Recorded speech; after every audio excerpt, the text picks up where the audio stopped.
demonstrasi untuk menghibur masyarakat.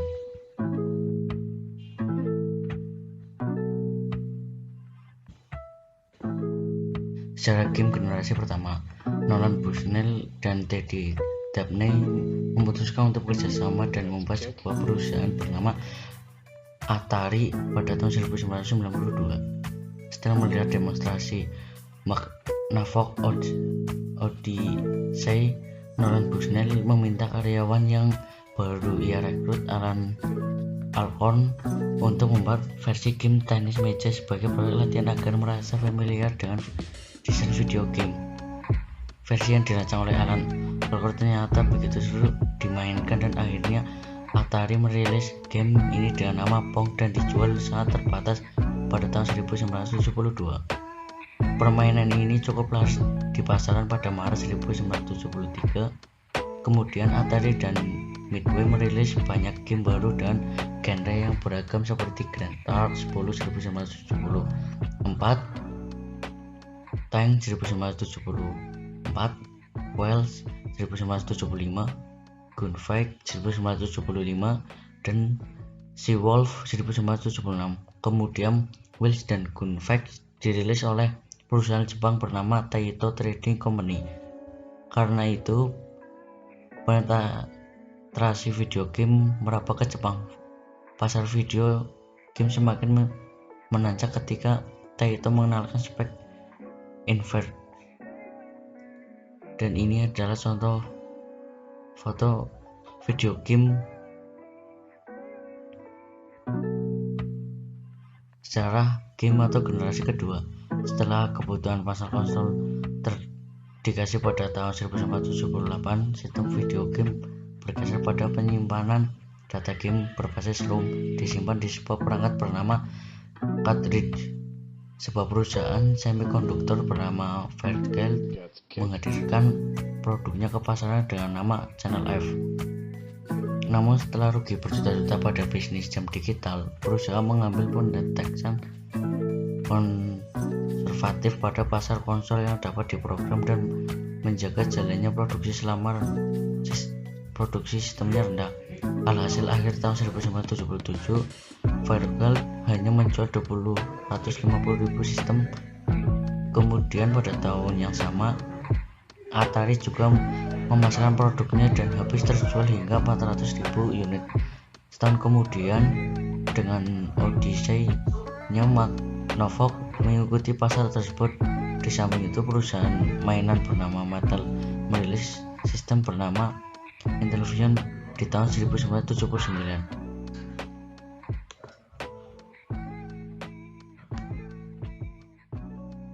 Secara game generasi ketiga atau 8-bit, industri gaming Amerika Serikat mengalami kejatuhan pada tahun 1983. Sedangkan di sisi lain, salah satu perusahaan game di Jepang melahirkan konsol gaming bernama Nintendo Entertainment System atau nama lainnya Famicom.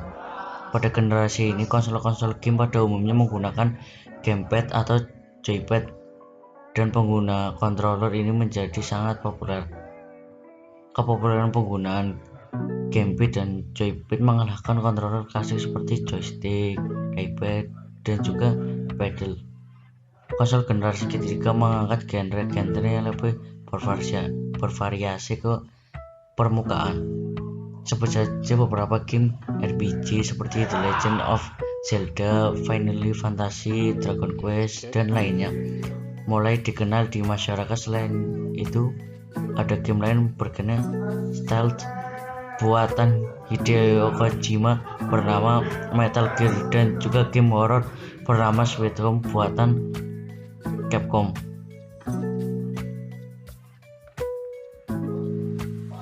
Cara game generasi keempat atau 16-bit. Pada tahun 80-an, Nintendo mengalami kesuksesan berkat Famicom atau Nintendo Entertainment Systemnya atau NES.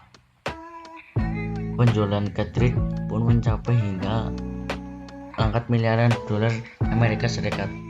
Di samping itu, perkembangan teknologi video game pun semakin meningkat, dan disinilah muncul generasi keempat dengan teknologi 16-bit.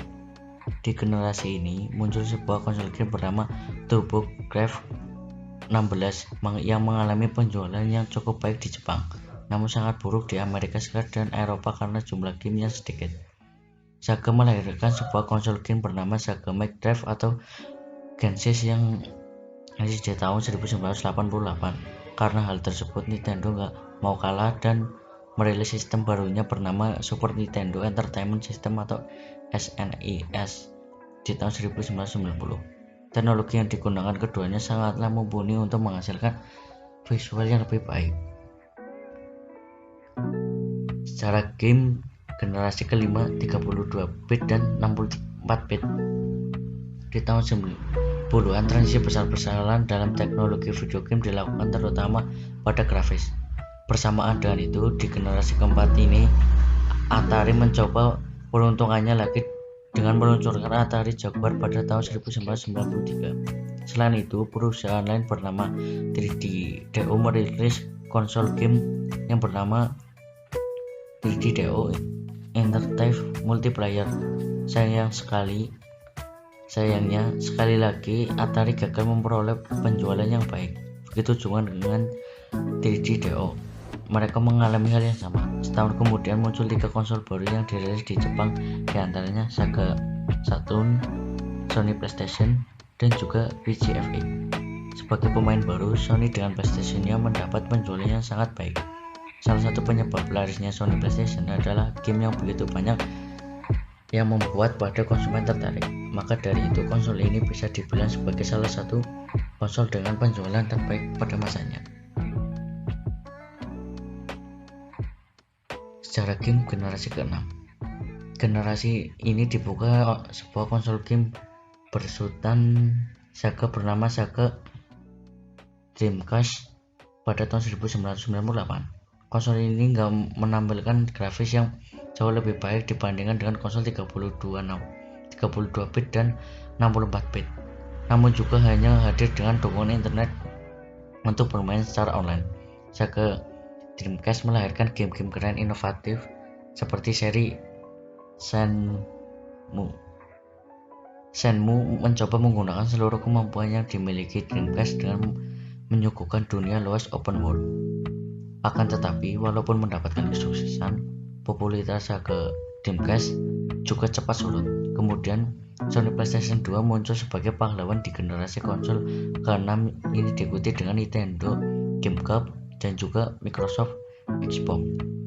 Pada generasi ini, pengguna media pun beralih ke DVD kini lebih banyak digunakan karena memiliki kapasitas yang lebih besar. Sama seperti sebelumnya, Sony memenangkan pertarungan konsol walaupun kedua persaingan tersebut kuat. Secara game generasi ke-7, di generasi ke-7 ini dibuka oleh Nintendo dengan konsol handheld-nya yang bernama Nintendo DS dan diikuti oleh Sony dengan PlayStation Portable-nya.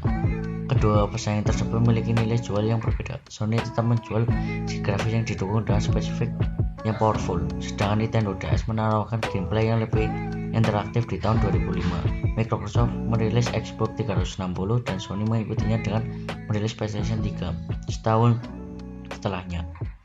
Keduanya menawarkan kualitas visual HD dan perlu dukungan TV HD LCD. Di generasi ini juga lahirnya sebuah teknologi lempengan bernama Blu-ray yang kapasitasnya lebih besar. Secara generasi ke-8, di secara generasi ke-8 ini, Nintendo ingin melanjutkan kesuksesan NDS dengan merilis 3DS yang mana hadir dengan teknologi baru, yakni Auto Stereoscopic 3D untuk memproduksi sebuah efek 3D di layar. Kemudian Sony merilis konsol handheld menerusnya yang dinamakan PlayStation Vita. PlayStation Vita mengusung layar OLED 5 inci dan menghadirkan teknologi Wi-Fi. Wii U lahir setelah dan NDS muncul, namun sayangnya penjualan sangat buruk. Sony kembali melahirkan PlayStation 4 yang hadir dengan teknologi super keren dan juga pemanfaatan resolusi Full HD. Microsoft pun gak mau kalah dengan mengeluarkan Xbox One. Setelah kegagalan Wii U, Nintendo kembali melahirkan konsol game dengan nama Switch yang jauh lebih menarik. Sekian presentasi dari saya. Bila ada salah kata atau tutur kata yang tidak disengaja, tolong dimaafkan. Wassalamualaikum warahmatullahi wabarakatuh.